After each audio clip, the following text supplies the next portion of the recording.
Antes de desmontar o motor, você deve ter uma ideia do problema que ele possui. Observe se o motor pode ser inspecionado e reparado sem ser retirado do quadro, como é o caso dos trabalhos no comando das válvulas, como, por exemplo, o ajuste da folga das válvulas. Antes de desmontar o motor para inspecioná-lo, você deve revisar o manual de serviço e seguir os procedimentos indicados. Ali você encontrará a localização de parafusos e cabos a serem desconectados e os passos apropriados para realizar o serviço. Verifique nas tabelas os valores de torque aplicáveis às peças.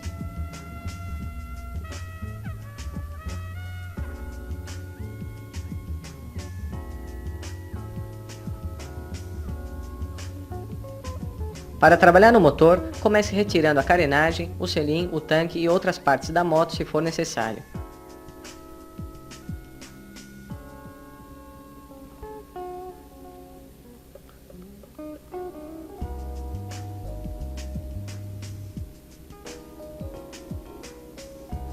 Caso você necessite retirar o motor, faça-o com muito cuidado para que ele não caia depois que você retirar os parafusos, que o mantém fixo ao quadro. Um macaco hidráulico pode facilitar esta operação. Depois de retirar o motor, é conveniente instalá-lo num suporte especial para trabalhar com segurança e comodamente.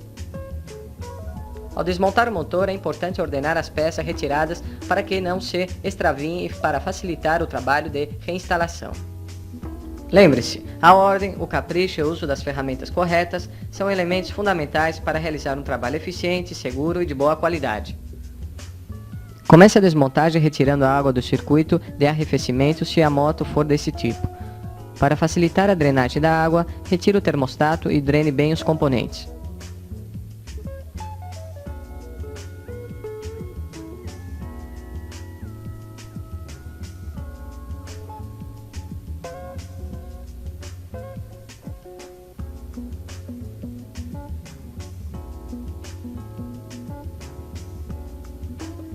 Depois, retire as peças grandes como, por exemplo, o escapamento.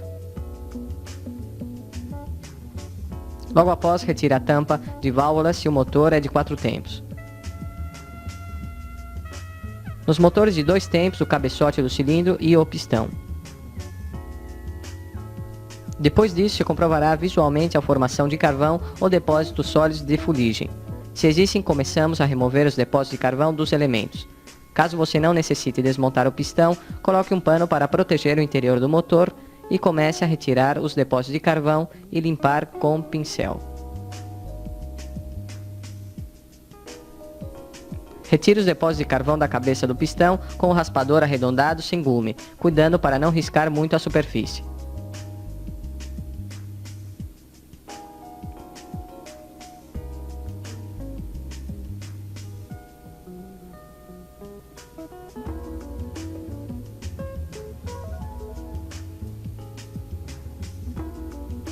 Depois disso, comece a retirar os depósitos de carvão do cabeçote da mesma maneira.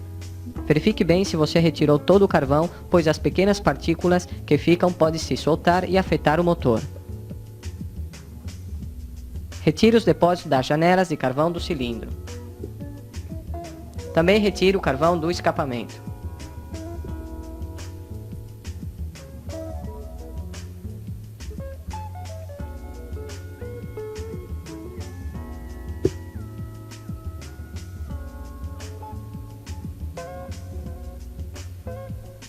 Desarme o silencioso de escape para limpá-lo se for necessário.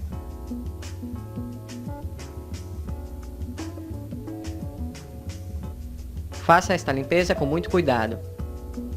Lembre-se que, no motor de 2 tempos, todo o resto de carvão afeta o desempenho e causa superaquecimento.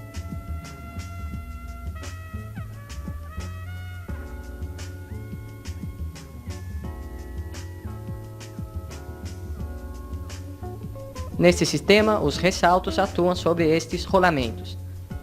Aqui vemos o funcionamento da árvore de comando de válvulas, que é comandado por uma corrente. Agora vamos desarmar este motor de 4 tempos e 4 cilindros de duplo comando de válvulas no cabeçote. Retiramos a tampa de válvulas, cuidando para não danificar a junta. Depois, desmontamos o esticador da corrente de distribuição e logo após as tampas dos mancais ou apoios dos comandos de válvulas.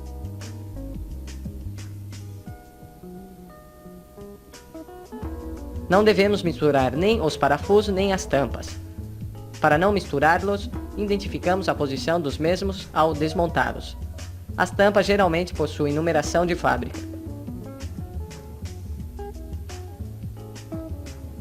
Retiramos os comandos de válvulas, soltando primeiro as engrenagens que se conectam à corrente.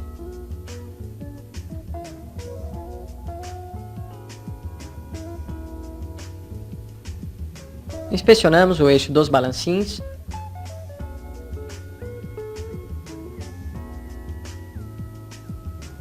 E depois o desgaste ocasionado sobre os ressaltos pelos cames.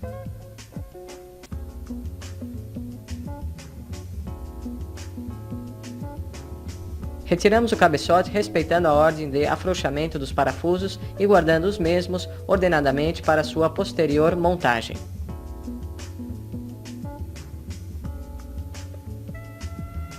Retiramos a junta do cabeçote. Verificaremos agora o estado geral desta árvore de comando de válvulas. Colocamos ela em blocos V sobre uma superfície plana retificada, verificando visualmente o desgaste ou perda de material por atrito. Com um micrômetro, medimos a altura dos ressaltos e controlamos o apoio dos mancais, comparando com as especificações do manual.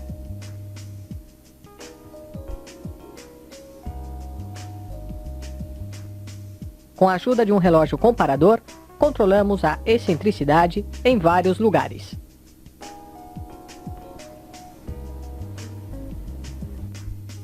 Neste caso, se percebe pouca excentricidade, pois o ponteiro apenas oscila. Controlamos visualmente o desgaste, perda de material ou manchas por superaquecimento que a árvore possa ter tido. Também verificamos as tampas dos mancais, tendo aqui um exemplo de uma tampa danificada por má lubrificação.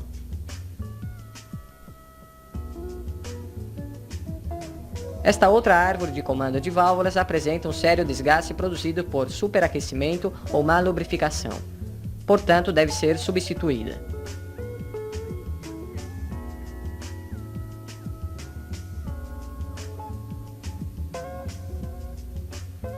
Esses balancins também devem ser substituídos. As perdas de material nos elementos de atrito do comando de válvulas deixam claras marcas para uma inspeção visual. Esses rolamentos estão em bom estado. O estado de uma corrente de distribuição é controlado medindo a distância de certo número de elos, conforme especifica o fabricante. Se ao medirmos com uma régua a distância ultrapassa as tolerâncias, a corrente deve ser substituída. Também pode ser feita uma inspeção visual, como nesse caso, onde a folga excessiva obriga a substituir esta corrente. Desarmamos o esticador da corrente para limpá-lo. Agora vamos extrair ou retirar as válvulas utilizando um compressor de molas e válvulas, retirando as travas com uma ferramenta imantada.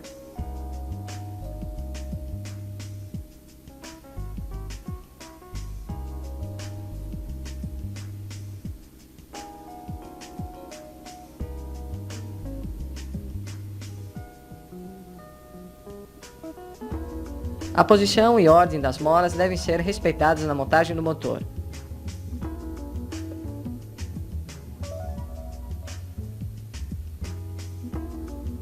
Retiramos a válvula.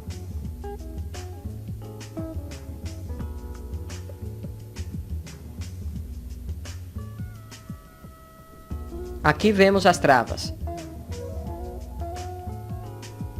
Estas travam o prato, o qual mantém a mola comprimida contra o cabeçote. Agora vamos limpar as válvulas utilizando uma escova de aço.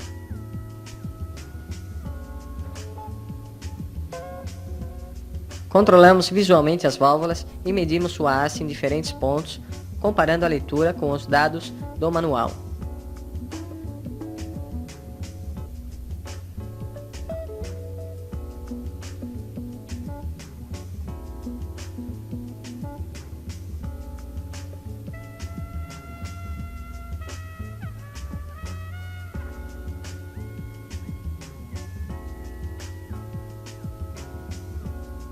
As válvulas podem estar tortas, sendo que para verificar isso é utilizado o relógio comparador. É importante medir a folga entre a válvula e sua guia. Colocamos a válvula no seu lugar e com sua abertura máxima, tomamos desta maneira, com o relógio comparador, a medida da sua folga. Nesse caso a folga é muito grande. De todas formas, verifique a medida limite no manual. Colocamos o relógio comparador em 0 e medimos.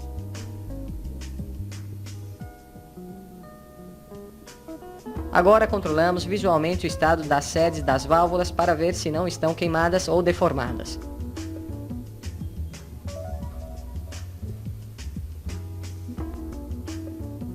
Com um paquímetro verificamos o tamanho da sede.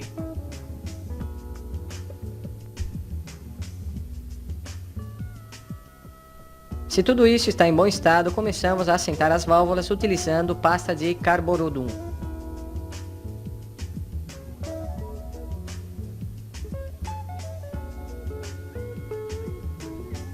Este procedimento deve ser feito com muito cuidado, pois esta pasta é prejudicial para a guia de válvulas.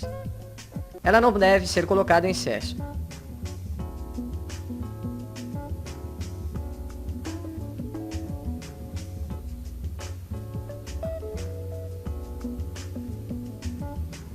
O movimento circular que se aplica às válvulas com esta ferramenta faz que os elementos se assentem e que a válvula tenha uma vedação eficaz, imprescindível para o bom funcionamento do motor.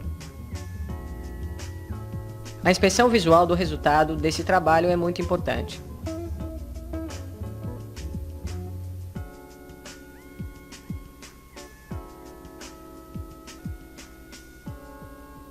Medimos agora o comprimento das molas comparando com os dados do manual.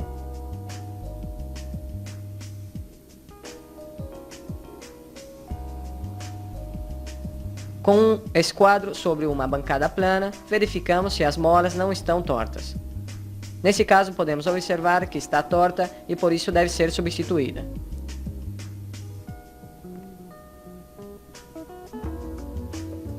Geralmente, ao montar as molas, devemos instalá-las com as voltas mais juntas na parte inferior.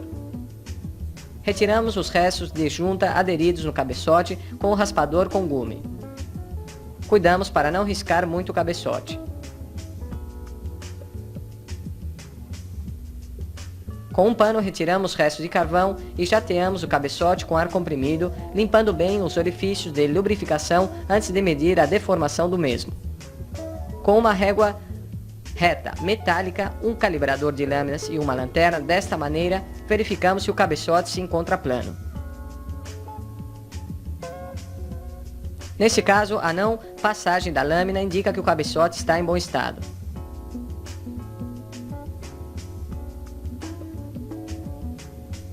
No manual se indica de que maneira se deve colocar a régua e a lâmina do calibrador que deve ser utilizada. Siga as instruções do manual com respeito aos procedimentos a seguir caso o cabeçote esteja deformado. Controlamos logo após se existem trincas nestes lugares.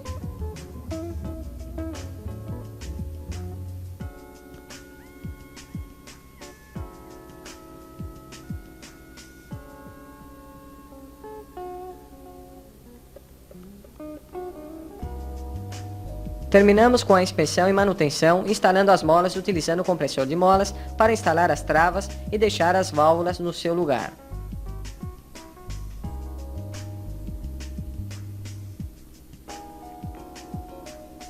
Batemos lentamente com o martelo de plástico para acomodar as travas. Aqui temos o bloco de cilindros.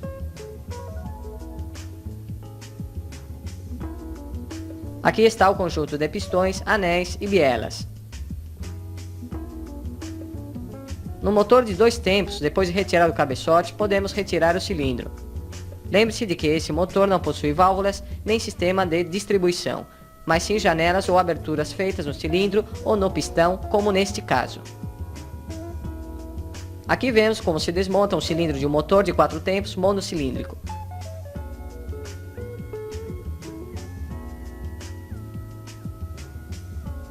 Comecemos a remover o pistão de um motor de 4 tempos. Colocamos um pano para evitar que as travas do pino caiam no cárter do motor. Retiramos a trava com uma ferramenta especial e deslocamos o pino. Se o pino estiver trancado, você vai precisar de um extrator do pino do pistão para retirá-lo. Estas 4 usinárias correspondem ao espaço das válvulas. Aqui vemos o alojamento do pino. Retiramos os anéis desta maneira neste pistão de motor de 4 tempos, onde os anéis giram livres na sua cavidade. O primeiro anel, o segundo anel,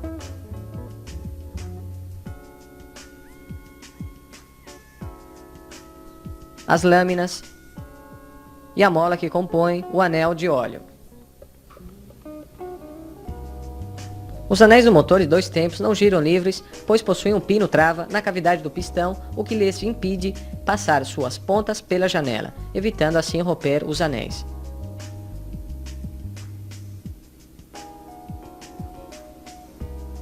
Inspecionamos visualmente esse pistão de 4 tempos. Verificamos que não tenha fissuras, trincas ou perda de material.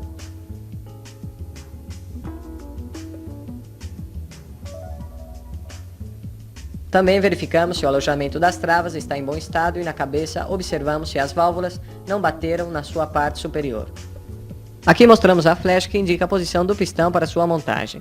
Esse pistão de motor de 2 tempos se dilatou e se deslocou contra a parede do cilindro, provocando um sério dano. Nos motores de 2 tempos, isso acontece devido à mistura pobre ou pouca lubrificação. Esse pistão e o interior estão inutilizados e o seu cilindro deverá ser medido para verificar seu estado. Esse trabalho é conveniente deixá-lo a cargo de um retificador. Neste outro caso, a cabeça do pistão foi furada por causa da vela de ignição, que era de um grau térmico muito alto. Esse outro tem a cabeça estragada por causa de problemas de detonação ocasionados por um combustível ruim, carvão no cabeçote, má carburação, etc. Por último, esse pistão possui dano mecânico porque as partículas provenientes da ruptura dos anéis bateram contra a cabeça e o cabeçote. A saia desse pistão está estragada porque a biela entortou ao encontrar água na sua câmara durante a compressão. Depois de desmontar os anéis, limpamos as cavidades utilizando um anel usado desta maneira.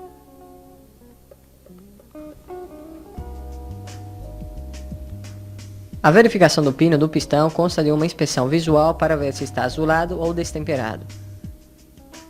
Este está em estado regular. Também se mede seu diâmetro em diferentes pontos com o micrômetro e se compara com os dados do manual.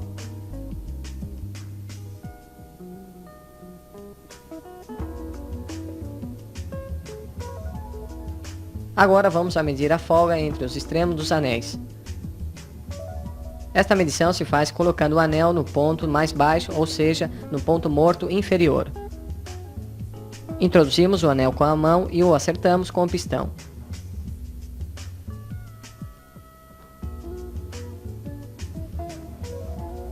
A folga se mede com o calibrador de lâminas, comparando com os dados do manual e se retoca a ponta do mesmo, se é possível, conforme as especificações do fabricante.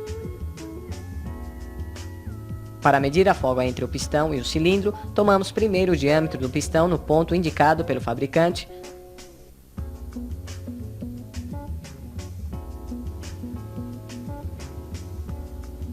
E logo após, transferimos esta medida ao alesômetro.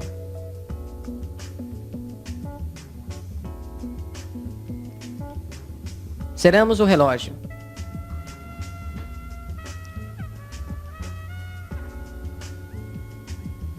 Transferimos o alesômetro ao cilindro fazendo uma medição em 6 pontos de cima para baixo e em forma cruzada.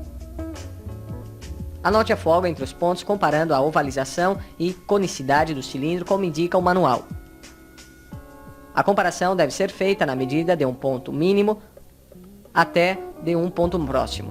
Temos a primeira, a segunda e a terceira medição. Giramos o cilindro e tomamos as medidas em outros 3 pontos. Repetimos a mesma operação no motor de 2 tempos, respeitando o método e os lugares de medição indicados pelo fabricante.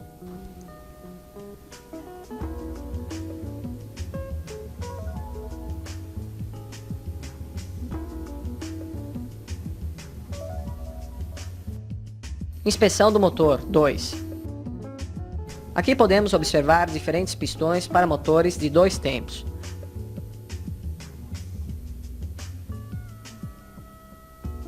Este é um pistão antigo, com 3 anéis, de saia muito comprida e de peso excessivo.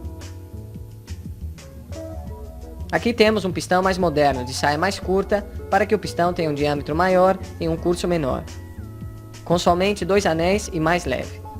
Por último, um pistão de corte esportivo, com saia ainda mais curta, com uma depressão sobre o pino para favorecer a dilatação e com anéis especiais em L. O pistão à esquerda é de 2 tempos e o da direita 4 tempos. Observe as diferenças entre os pistões e anéis.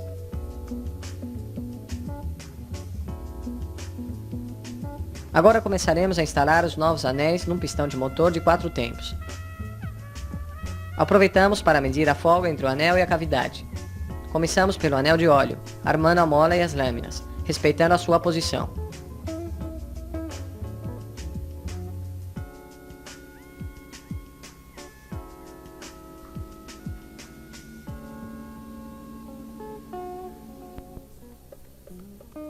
Colocamos o segundo anel e não abrimos muito para não torcê-lo.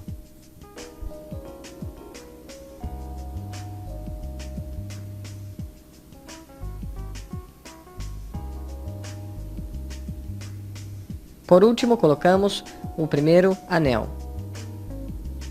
Mantenha as observações anteriores.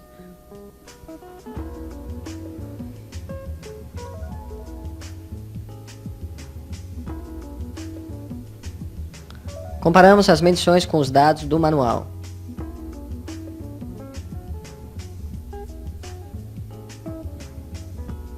Logo após, lubrificamos abundantemente com óleo de motor.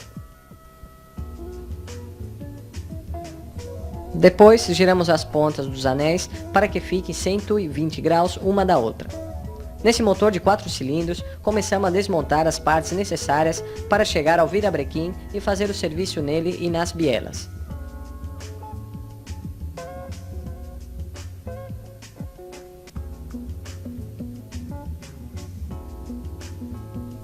Dessa maneira, desmontamos o semicárter e ficam à vista o virabrequim e a caixa de câmbios.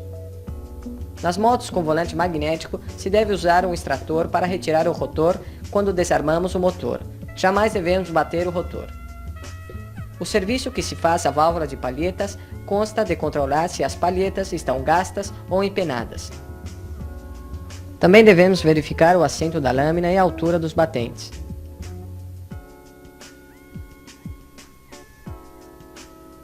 E checar a vedação das palhetas com o combustível.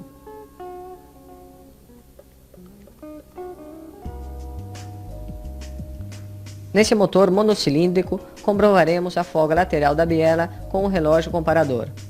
Desta maneira. Compare a leitura com os dados do manual. Estes são 2 tipos diferentes de controles da biela no virabrequim: folga vertical e folga lateral.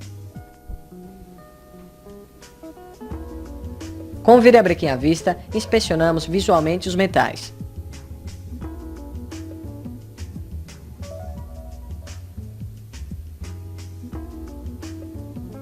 Nesse caso, apresentam desgaste excessivo e devem ser substituídos. Para desmontar um virabrequim desmontável, utilizamos um extrator ou uma prensa. Aqui temos um kit de biela de motor de 2 tempos. Inspecione as partes antes da montagem. Retiramos o virabrequim e deixamos os mancais à vista. Inspecionamos os mesmos visualmente para ver se possuem danos evidentes. Colocamos novamente o virabrequim e completamos a inspeção utilizando um plastic gauge na medida adequada conforme as indicações do fabricante. Aqui temos o plastic gauge. Cortamos um pedaço pequeno dele e o colocamos sobre o monhão a ser medido. Logo após, apertamos o mancal com o torquímetro no torque indicado.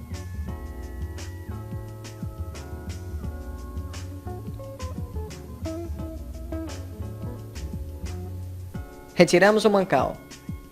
Aqui vemos como a tira se achatou.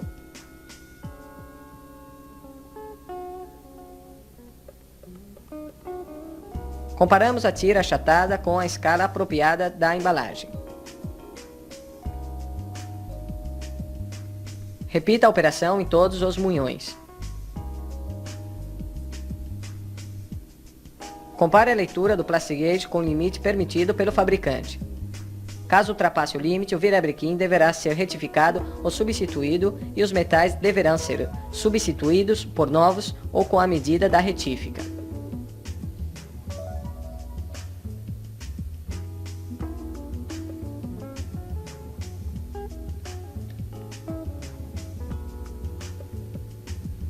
Verifique o virabrequim com um micrômetro para ver se está ovalizado.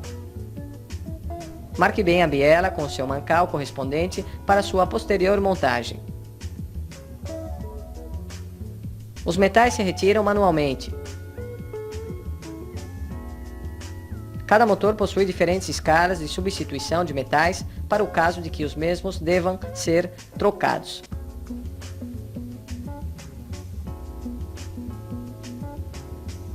Outra medição que pode ser feita no motor monocilíndrico é a da excentricidade do virabrequim.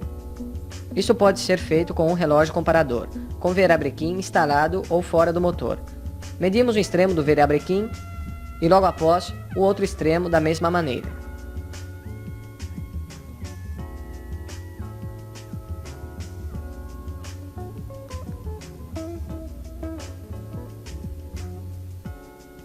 Aqui checamos a folga axial do virabrequim com o relógio comparador. Em todas essas medições devemos confrontar os resultados com os dados do manual.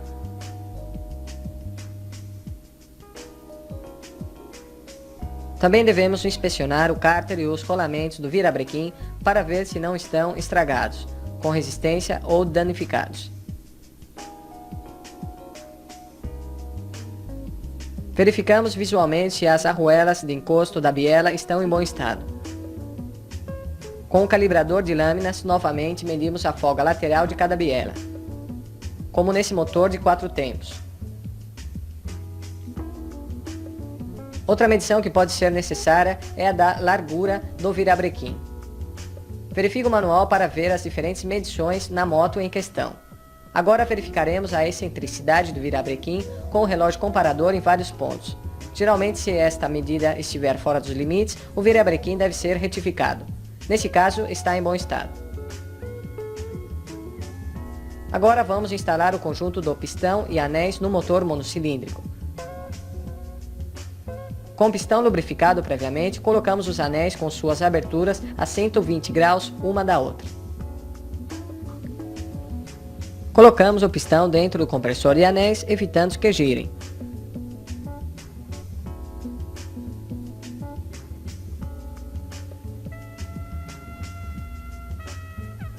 Apertamos a abraçadeira e, respeitando a flecha de posicionamento do pistão, o colocamos dessa maneira no cilindro.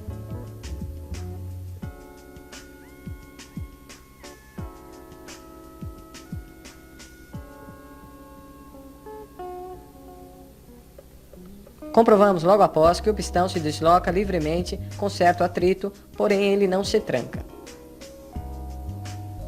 Colocamos o conjunto no motor, passamos o pino com cuidado para que não caia dentro do motor e instalamos suas travas. Depois disso, completamos a instalação do cilindro. Depois de armar o motor de 4 tempos, devemos pôr a ponto a distribuição. Giramos o virabrequim e colocamos as marcas equivalentes ao ponto morto superior, uma de fronte, a de referência. Na árvore de comando de válvulas, colocamos as marcas das engrenagens da seguinte maneira para esta motocicleta. Estas marcas RIM por intake ou admissão indica que a válvula de admissão está fechada, e EX por exhaust ou escape indica que a válvula de escape está também fechada. Conte os elos da corrente da maneira indicada pelo fabricante para verificar se as engrenagens estão corretamente instaladas. Para ajustar a folga das válvulas, siga a sequência de medição indicada no manual. Nesse caso, com as engrenagens nessa posição, se ajustam as válvulas de admissão número 2 e 4 e as de escape número 3 e 4. Logo após, girando o virabrequim uma volta, se trocam as marcas das engrenagens e se medem as válvulas de admissão número 1 e 3 e as de escape número 1 e 2. Lembre-se de que esse procedimento é para este motor. Nesta moto, vamos reapertar um dos cabeçotes e depois regularemos as válvulas. A ordem desse aperto é cruzado e deverá ser feito com o torque indicado pelo fabricante. Lembre-se de que para regular as válvulas devemos colocar o pistão no ponto morto superior no final do curso de compressão. Primeiro, regularemos as válvulas de admissão. Essas são as que encontro do lado do carburador e do tubo de admissão. Selecionamos a lâmina do calibrador com a espessura indicada pelo fabricante e lá introduzimos entre o balancinho e o extremo da haste da válvula. A lâmina deve passar ajustada.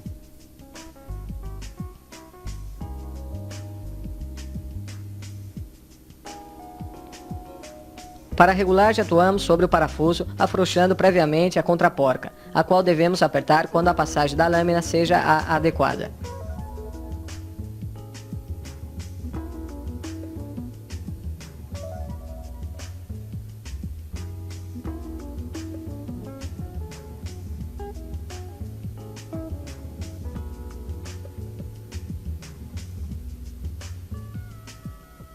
Repetimos a operação na outra válvula de admissão e nas válvulas de escape.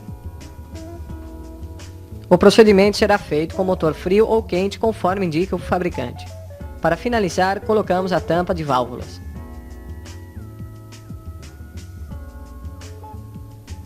Os motores de 2 tempos não precisam o ajuste das válvulas porque não as possuem.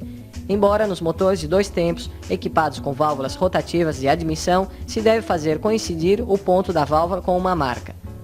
Os fabricantes fornecem ditas marcas na lateral do cárter. Inspeção do sistema de lubrificação.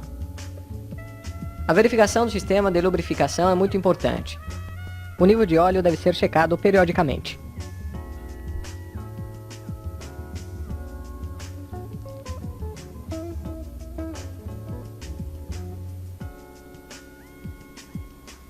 Aqui temos a bomba de óleo. Depois vemos o microfiltro. Aqui se encontra o filtro de óleo.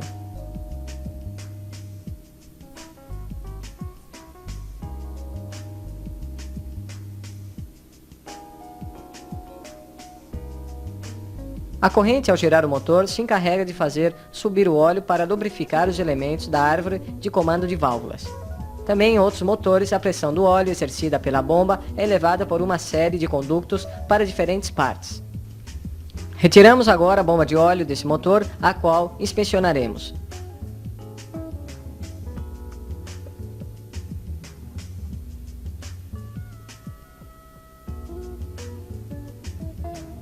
Esta bomba é do tipo trocoidal.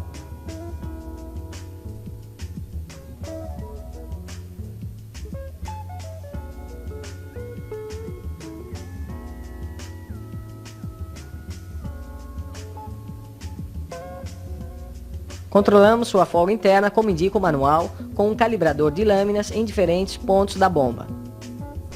Se tiver desgaste excessivo, ela deverá ser substituída.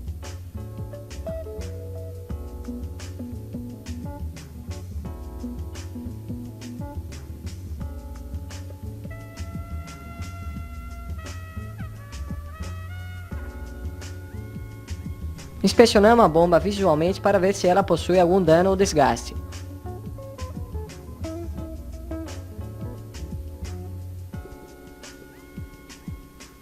Aqui vemos as partes que formam a mesma, as quais podem ser revisadas de forma separada.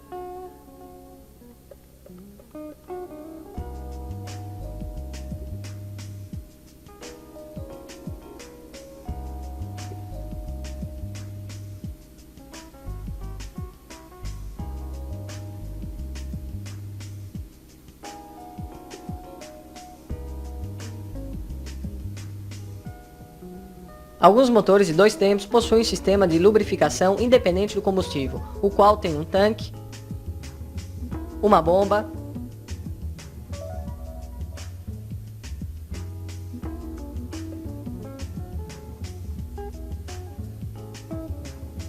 e um parafuso de sangria.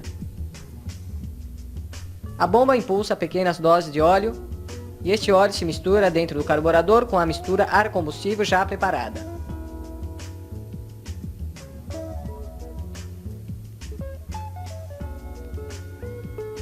Aqui vemos como, girando o acelerador, o óleo é bombeado para o carburador.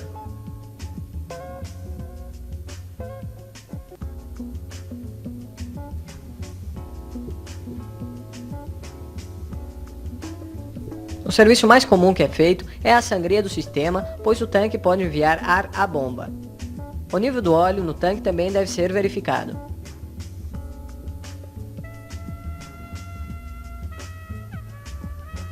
Nessa moto temos outro tipo de bomba, com seu comando de controle de fluxo. Aqui temos o tubo de entrada.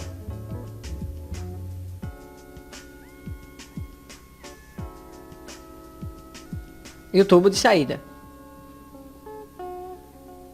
Também vemos o parafuso de sangria.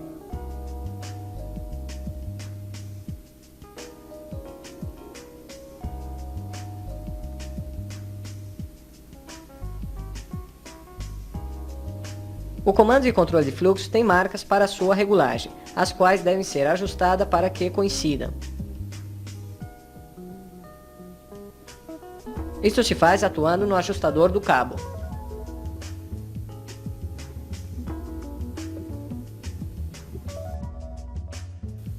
Inspeção do sistema de arrefecimento. O sistema de arrefecimento líquido possui um radiador e uma bomba de água que faz com que o líquido circule através das mangueiras do motor e do radiador. O radiador possui uma válvula de alívio na sua tampa. Aqui temos o corpo do radiador. Aqui vemos a mangueira por onde sobe o líquido quente e depois de passar pela válvula termostática que deixa ou não circular o líquido de acordo com a temperatura do motor. O líquido quente sobe impulsando pela bomba através da válvula termostática. Desce pelo radiador, esfriando-se e entra no motor pela parte inferior. Quando existe muita pressão, o líquido passa ao reservatório, o qual faz com que o vapor de água vire líquido, baixando a pressão. Este é outro radiador, aqui se vê o tubo superior que vem do motor.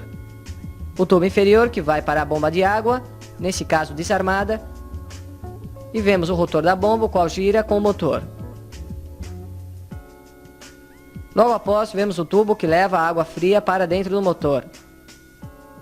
Nesta outra moto, a bomba de água é acionada pela árvore de comando de válvulas na parte superior do motor.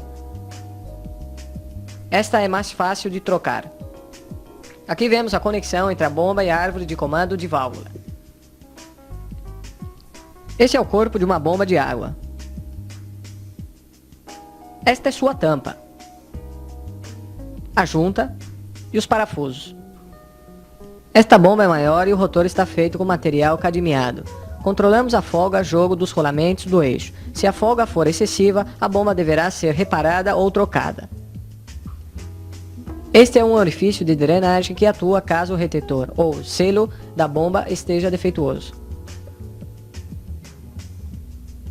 Também é importante inspecionar as mangueiras para determinar se estão fofas, trincadas ou ressecadas.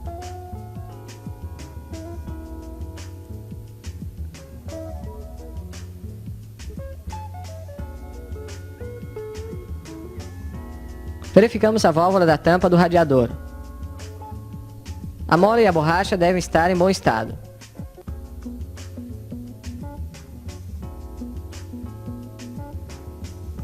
Outra verificação é da inspeção da válvula termostática. Aqui vemos duas válvulas termostáticas diferentes. Colocamos as mesmas num recipiente com água sob o fogo. Introduzimos um termômetro e mexemos a água.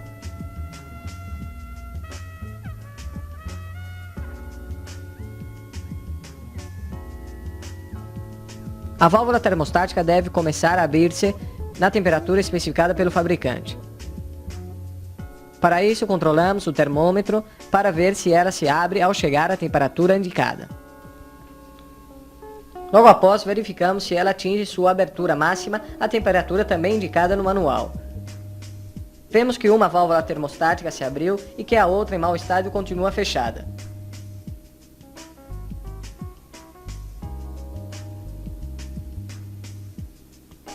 Devemos medir a abertura máxima da válvula termostática para compará-la com a indicada no manual.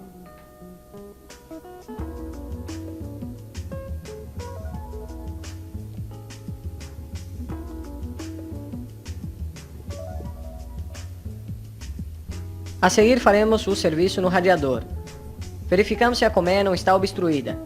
Limpe-a com jato de água ou ar de forma perpendicular. Verifique se as lâminas não estão tortas, obstruindo a passagem de ar. Acerte as lâminas com uma chave de fenda. Se elas estiverem muito amassadas, troque a colmeia.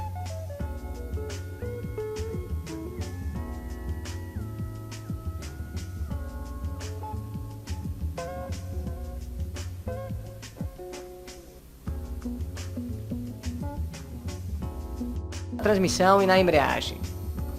Existem certas situações que nos avisam que podem existir problemas na transmissão e na embreagem. Podem ser ruído da transmissão ou da embreagem, a alavanca de câmbio não retorna, dificuldade para engatar as marchas escapam, a caixa de câmbio está travada, um dos câmbios não engata, perda da potência, a embreagem patina, a embreagem se tranca. A verificação mais comum na transmissão secundária é a medição e o ajuste da tensão da corrente. Para isso, com um esquadro apoiado no mesmo nível das rodas, se mede a distância entre a posição mais folgada e a mais apertada da corrente. Se for maior do que a indicada pelo manual, será feito o ajuste da tensão da corrente. Para isso, e nesse caso, retiramos a cupilha da porca do eixo.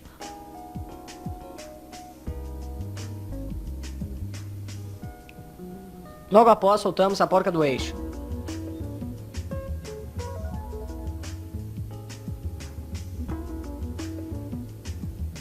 Com uma vareta atuamos sobre o esticador, de um lado, e depois do outro lado, na mesma distância para manter a roda alinhada. Vemos que a corrente se esticou. Finalmente, torqueamos a porca e colocamos uma nova cupilha.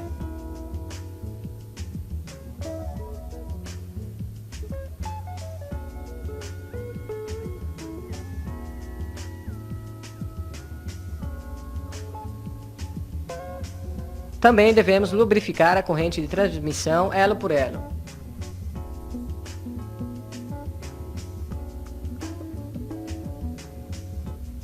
Aqui vemos outro mecanismo de regulagem com escala numérica incorporada ao esticador para um ajuste mais exato. Aqui vemos a escala numérica.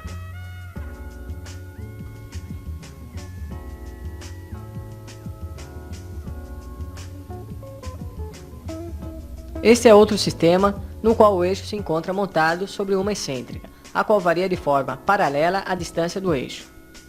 Atuando de um lado só é suficiente.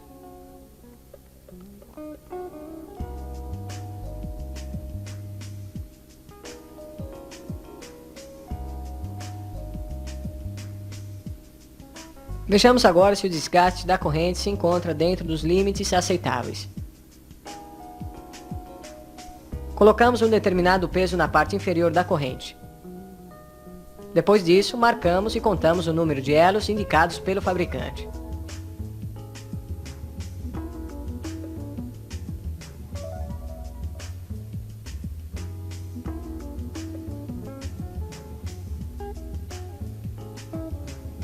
Logo é medida a distância entre o primeiro e o último elo indicado. Se a distância for maior do que o limite estabelecido, a corrente deverá ser trocada. Agora vamos ajustar esta corrente utilizando a escala e os esticadores aparafusados no braço oscilante. Esta marca indica quanto o eixo foi deslocado.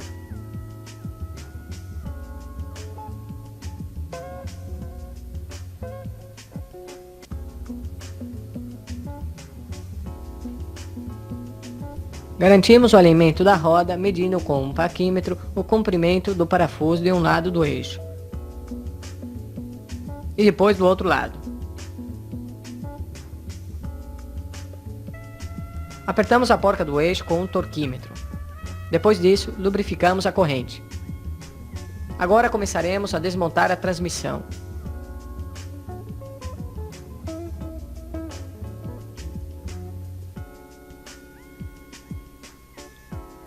O pinhão de saída possui uma trava que deve endireitar-se.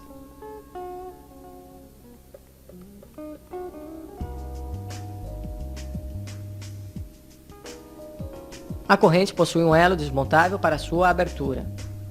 Retira-se com um alicate e se desarma a corrente.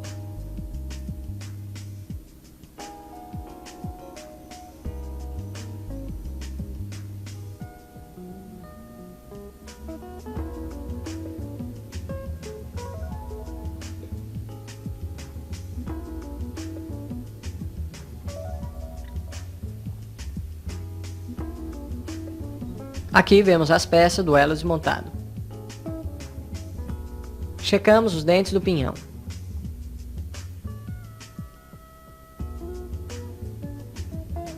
Retiramos a porca do pinhão.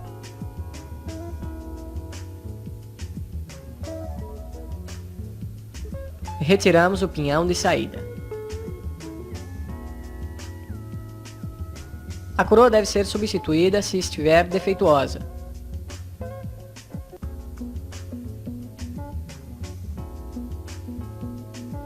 Nesse caso, vemos uma coroa com seus dentes gastos e quebrados.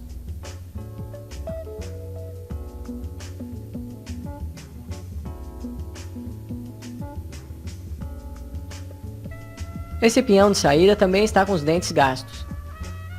Geralmente devemos trocar a coroa e o pinhão se um ou ambos estiverem defeituosos. Também se aconselha substituir a corrente, caso contrário, começamos a limpar a corrente com solvente.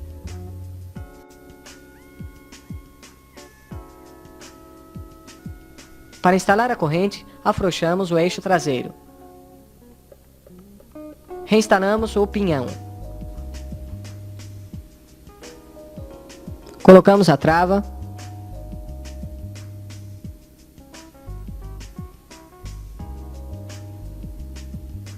A porca.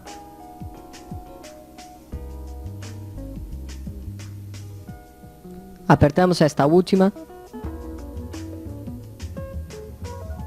E dobramos a trava.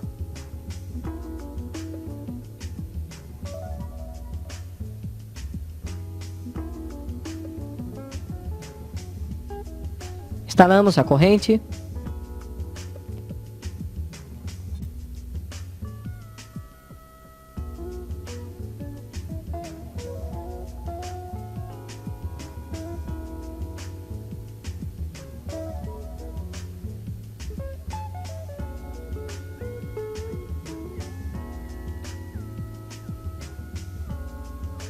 E colocamos a trava de maneira que o extremo aberto fique oposto ao sentido de giro da roda.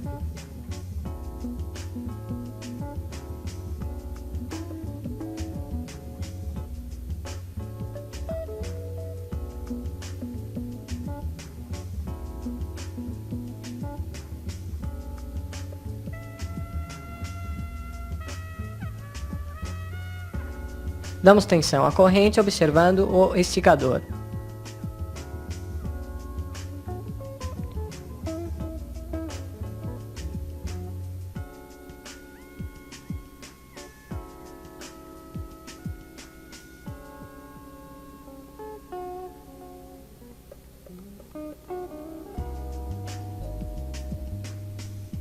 Apertamos a porca do eixo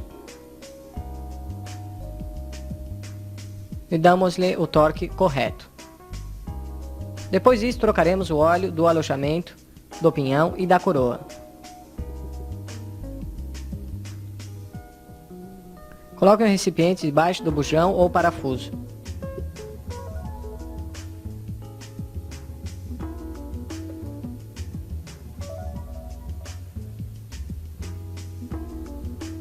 Retiramos o bujão de nível e logo após, retiramos o parafuso de drenagem. Retirando assim todo o óleo.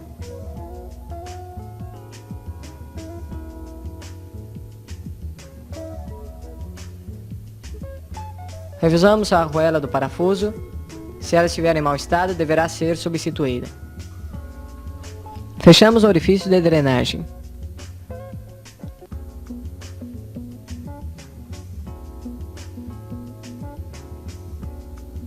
Depois disso, enchemos com óleo adequado até que atinja o nível.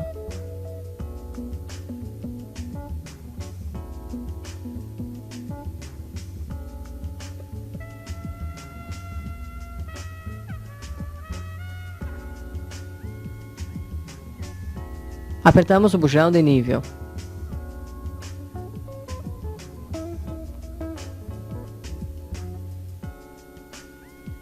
Agora faremos o serviço da caixa de câmbio. Antes de desmontar a caixa, verifique o mecanismo seletor de marchas. Certifique-se de que o seletor tenha liberdade de movimento. Verifique se os componentes apresentam desgaste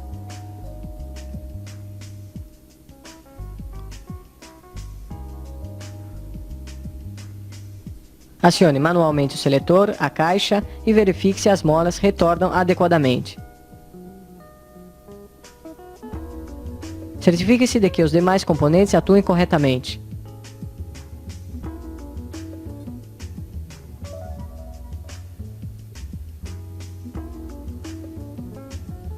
Aqui temos o virabrequim, o eixo primário ou de entrada, o eixo secundário ou de saída e a embreagem. Ao girar o virabrequim, as engrenagens transmitem o movimento à embreagem. Nessa caixa de câmbio vemos o movimento das embreagens deslizantes que são encarregadas de produzir as diferentes relações de marcha nas diferentes velocidades.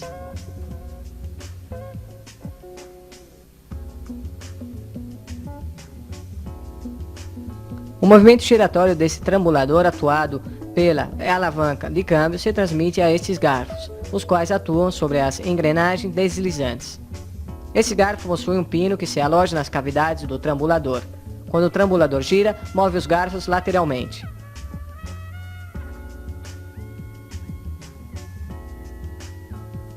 Aqui vemos um conjunto de garfos, seus eixos e o trambulador. Voltamos a observar o movimento lateral num eixo da caixa. Vemos como os encastres acoplam as engrenagens livres ou loucas indistintamente. Aqui vemos na caixa de câmbio o movimento da mesma.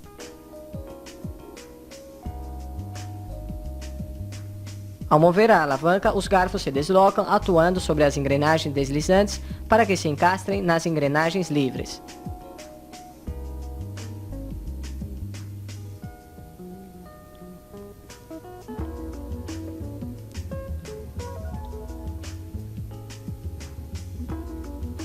A inspeção na caixa consiste em verificar que nas engrenagens não faltem dentes ou que estejam danificados, que seus eixos e suas engrenagens não tenham muita folga, que os encastramentos, machos e fêmeas, não estejam desgastados, que os garfos e seus eixos não estejam dobrados, que as cavidades do trambulador e os pinos dos garfos não estejam desgastados,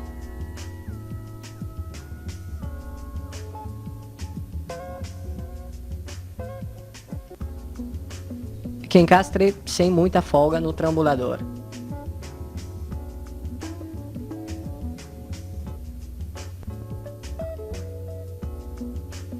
Agora vamos medir a espessura das unhas e vamos comparar com o manual.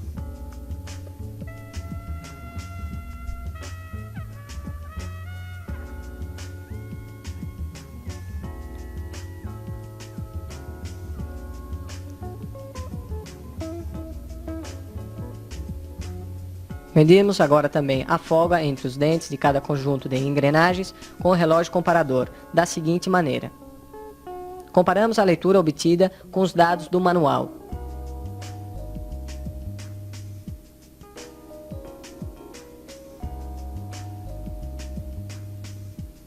Checamos agora a folga axial dos eixos primário e secundário, movendo-os lateralmente.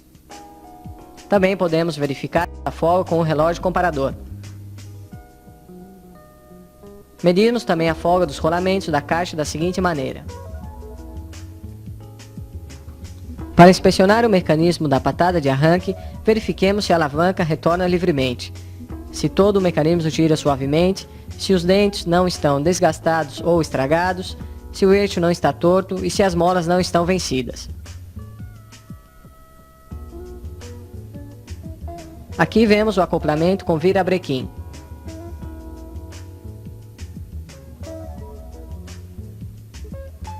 É importante ter muito cuidado para não perder nenhuma peça na montagem e desmontagem da caixa de câmbios.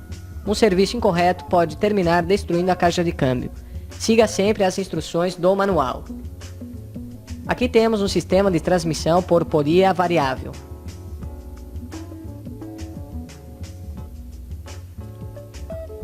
Retiramos a correia para revisá-la, marcando seu sentido de giro.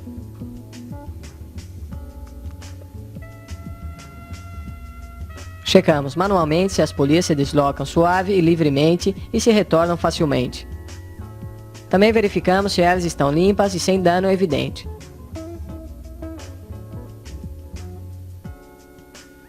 Vejamos como funciona este sistema. Ao aumentar a velocidade do motor, varia o diâmetro de ambas polias automaticamente por ação da força centrífuga.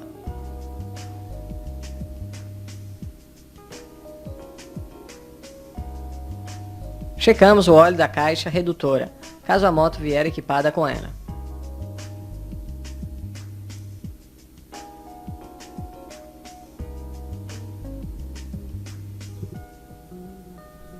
É necessário verificar o nível e o estado do óleo de transmissão. Retiramos a vareta. A limpamos. E a colocamos novamente, porém sem enroscá-la. A retiramos novamente. Observamos o nível e, se estiver baixo, completamos o óleo. Se for necessária a troca do óleo devido, por exemplo, à manutenção periódica, devemos retirar o bujão para drenar todo o óleo.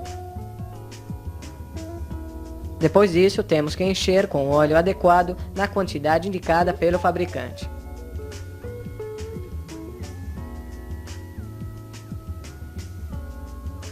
Para inspecionar a embreagem, começamos verificando se os dentes da engrenagem não estão trincados ou estragados.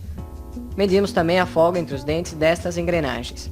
Agora vamos desmontar esse tipo de embreagem. Aqui vemos a placa de compressão da embreagem e o pinhão do virabrequim. Retiramos a placa soltando os parafusos de forma cruzada. E retiramos as molas.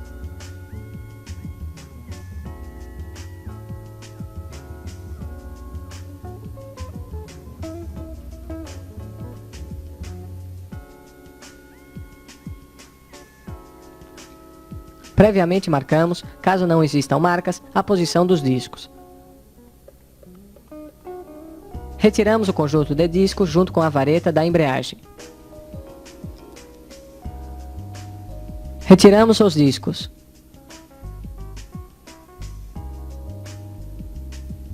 A embreagem está composta por discos intercalados de aço e de fricção.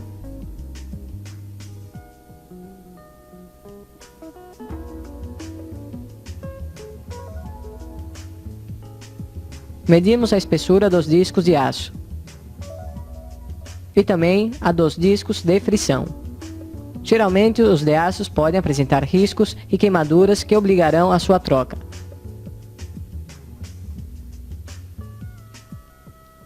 Os de fricção devem ser trocados se estiverem gastos, queimados, estragados, etc. Retiramos agora a porca central do rotor da embreagem.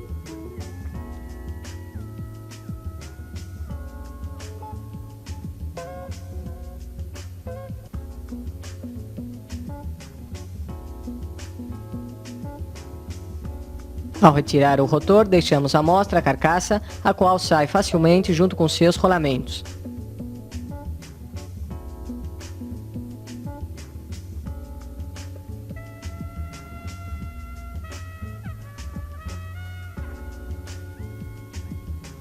Aqui vemos a embreagem desmontada.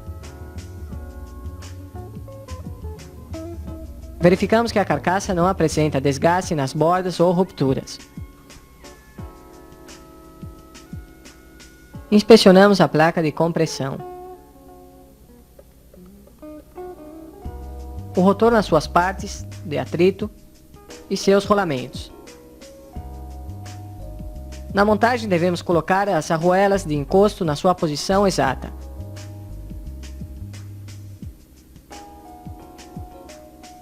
Colocamos os rolamentos e a carcaça.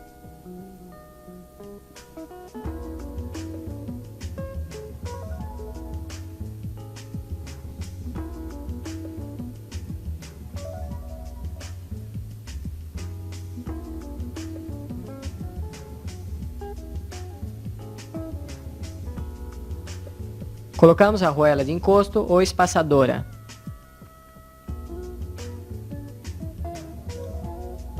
E depois o rotor.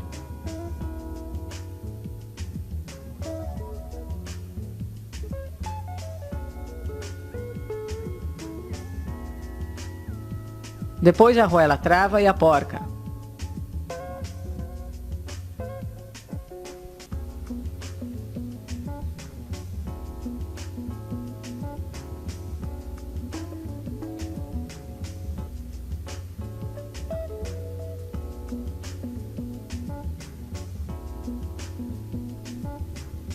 Damos à porca o torque indicado usando o torquímetro. Para que o rotor não gire, o travamos com uma ferramenta especial. Logo após, dobramos a arruela trava. Aqui vemos dois tipos diferentes de disco de frição.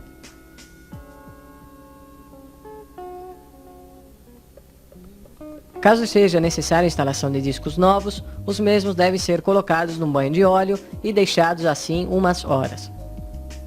Montamos os discos respeitando a ordem e a posição destes de acordo com as marcas feitas previamente.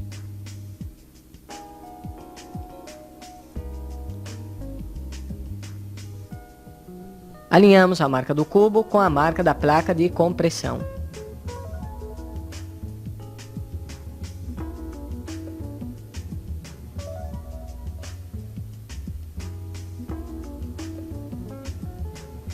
A altura e o alinhamento das molas da embreagem devem ser revisadas antes de sua instalação. Agora instalamos as molas.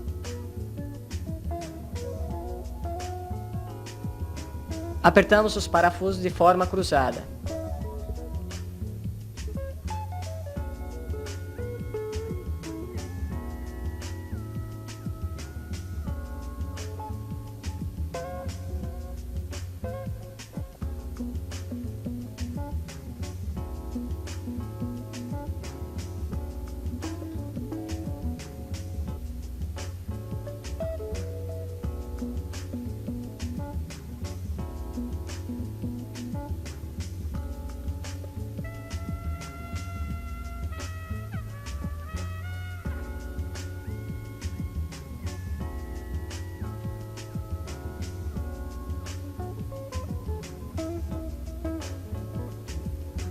Se a manete da embreagem tiver muita ou pouca folga, atuamos sobre o ajustador, que neste caso se encontra na capa do cabo.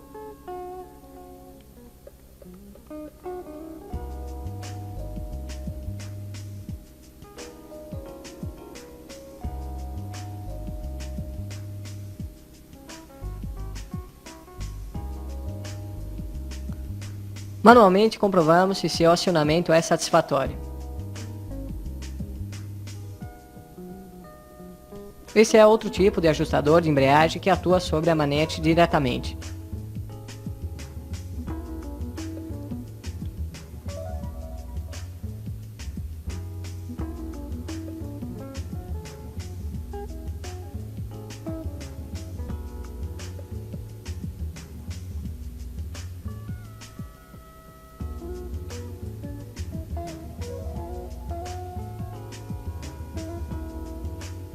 Aqui temos uma embreagem centrífuga de 3 sapatas utilizada em ciclomotores ou motos de baixa cilindrada. Ao aumentar a velocidade do motor, a sapata se estende e fazendo contato com a carcaça que transmite o movimento para a roda.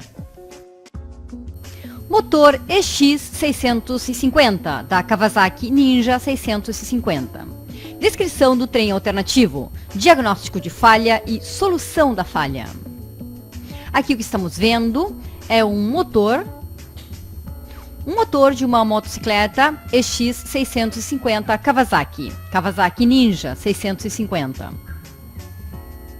Temos a parte inferior do motor, está sobre um banco de trabalho com um papel absorvente. Este motor foi trazido pelo cliente manifestando um ruído. O que vamos ver a continuação é uma descrição das peças. Vamos fazer um diagnóstico da falha. Vamos ver como chegamos à conclusão do problema e finalmente vamos resolver o problema. O cliente trouxe a motocicleta com o seguinte problema. Manifesta que tem um ruído. Revisamos o nível do óleo e podemos ver que na janelinha do nível não tinha óleo. Concluímos então que o motor está fundido por falta de lubrificação. Como pode se observar, aqui temos o eixo de contrapeso.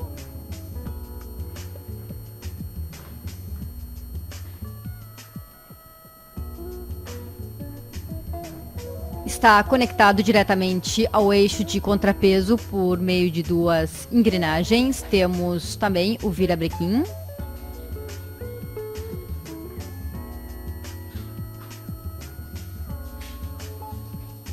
Temos as duas bielas, tanto do cilindro 1 quanto do 2.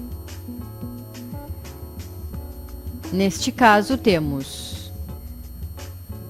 2, porque é um motor de 2 cilindros. Aqui temos o cárter, ou meio cárter, com os seus orifícios para sujeição. O meio cárter é o que alberga estas peças móveis. Aqui temos, mais detalhadamente, mais de perto, estamos vendo então este meio cárter com o seu trem alternativo.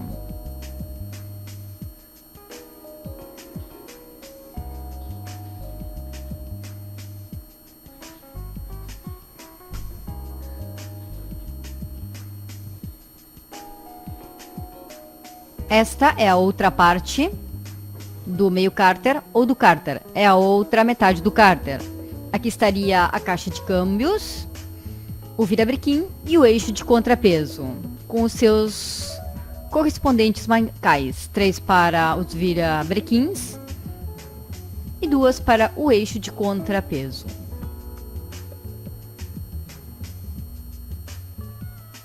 Também podemos ver um cano, que é um cano de respiração do vapor do motor.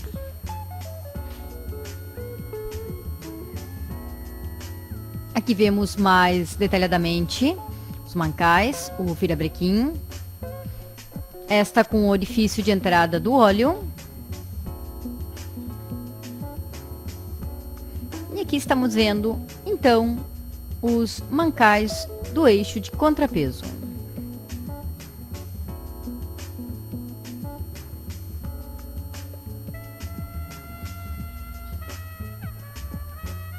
Voltamos ao semicárter e vemos aqui um ponto, que deve estar no ponto com o virabrequim e eixo de contrapeso. Este eixo que vemos aqui é o eixo de balanceamento de giro do virabrequim.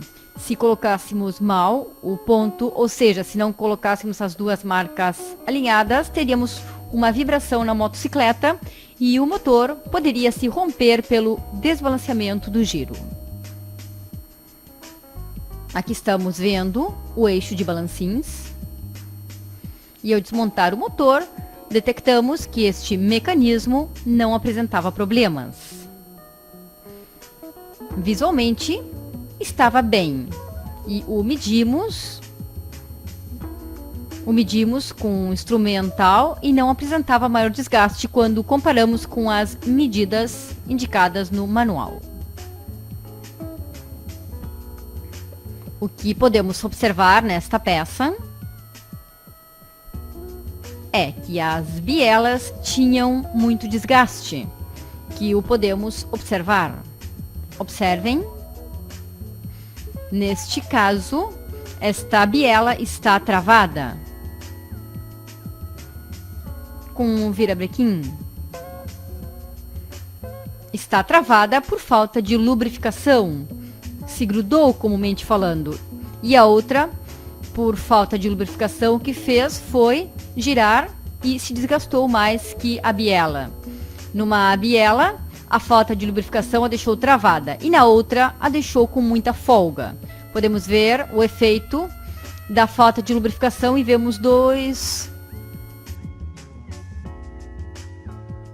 O que podemos observar aqui é que esta peça não apresentou dano. Estes munhões não apresentaram dano, então.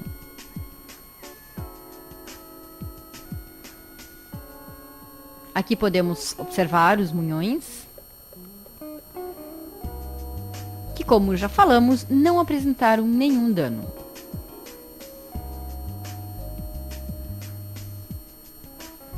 O ruído se devia, então, ao problema com as bielas.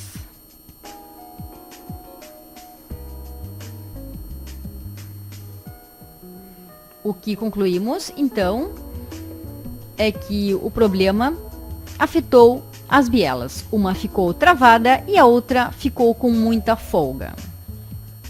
Agora que detectamos o problema, o que faremos é substituir o virabrequim. Aqui estamos vendo a biela que retiramos simplesmente para observar. E podemos observar que esta biela apresentou um sintoma de muito calor. Observem esta parte como está mais preta. Há uma barreira aqui e a cor natural dela seria este daqui, uma cor cinza. E por aqui embaixo está mais preta porque sofreu isto pelo aquecimento. Aqui temos esta parte da biela. E todo este problema gerou uma rebarba. Esta peça adquiriu temperatura pela falta de lubrificação. Aqui vemos um munhão com riscos. Este, observem, é onde trabalhou a biela. O munhão onde trabalhou a biela está riscado porque trabalhou sem óleo e esteve friccionando metal com metal. E aqui temos este outro daqui que não está riscado, está em bom estado.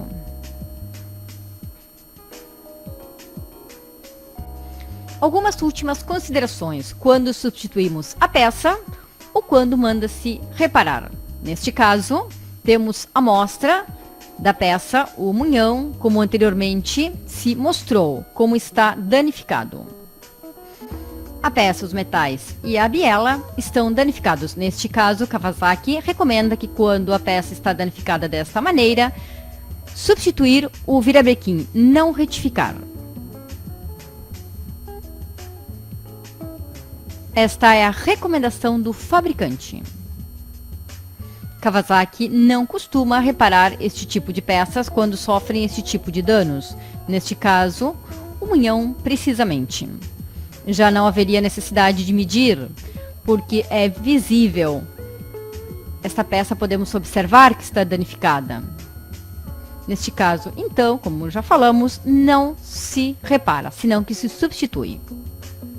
Considera-se o dano visível quando não está muito afetado e pode-se simplesmente a parte onde trabalha o metal limpar e que não há um dano, como neste caso, e sim neste outro caso, e assim poderia-se utilizar a peça, mas neste outro caso vemos visualmente que a peça está muito danificada. E também vemos a deformação dos metais, então definimos que temos que substituir a peça. Repetimos então, neste caso, a recomendação de Kawasaki é substituir a peça, sem necessidade de medir, porque visualmente podemos ver o dano. Não é um dano superficial, senão que é mais do que superficial, é visível.